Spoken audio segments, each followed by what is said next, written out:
একটু শৌখিনের লাগে ফোনে কথা কইলি এবারা দুপুরে রোদের কালে ছাগলে কই যাও এ বলটা যাও কই তুই ছাগলে দুপুরে কালে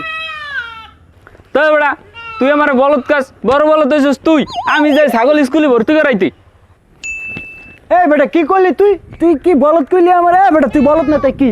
আজকে শুক্রবার তুই জানিস না হে বেটা তুই শুক্রবার আইছিস বেটা তুই আবি বেটা ছাগলে রবিবার নালে বেটা সোমবার এবার তোর ছাগল আছে তুই স্কুলে নিয়ে ভর্তি করাইতে পারিস না এই ছাগল আমি নেবো সুশিক্ষিত করবো ঠিক আছে আর লাগে দুই একটা ধরে মরে রইবি ছাগল কাজে করো স্কুলে আরে এই বলদটাই শুক্রবার দিন স্কুলে লয়ে আইছে ভর্তি করতে বিলে ছাগল ওই আইবেন রবিবার নালে আইবে সোমবার ওই আইছে আজকে শুক্রবার দিন ছাগল কি স্কুলে ভর্তি করা কেউ এই একটা আবার বলদের মতো কথা কইলে দেখছেন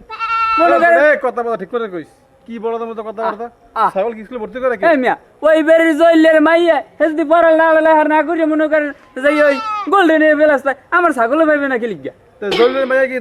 ছাগলের মতো ছাগল তো মানুষ এই মিয়া সরকার কইছে বাংলাদেশে কেউ অশিক্ষিত থাকতে পারবে না তা আমার ছাগলও তো বাংলাদেশি আমার ছাগল অশিক্ষিত থাকতে গেলি গিয়া ওরে আমুর আল্লাহ আমি তো শেষ কেমনে বুঝামু এটা তো মানুষ না এটা ছাগল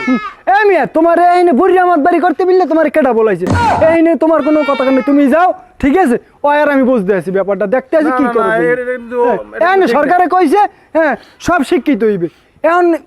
মানুষ গরু পশু এটা তোর কয় নাই যে গরু হইবে না মানুষ হইবে শুধু মানুষ শিক্ষিত হইবে এটা তো সরকার কয় নাই ভাইঙ্গে এ বেটা তুই এইন দিয়ে যা কানে কোনে খাওয়ার আগে মাথা মুতো গরম করিস না কানে কোনে দিমু হ্যাঁ পড়ে দৌড়বি এইন ওরে আল্লাহ আমি একটা জিনিস বুঝছি অশিক্ষিতদের শিখাইতে নেই আর বড়দের বুঝাইতে নাই আমি বলেছি আমি মাপ চাই ক্ষমা যা এইন যা তুই এইন যা কানে কোনে দেওয়ার আগে যা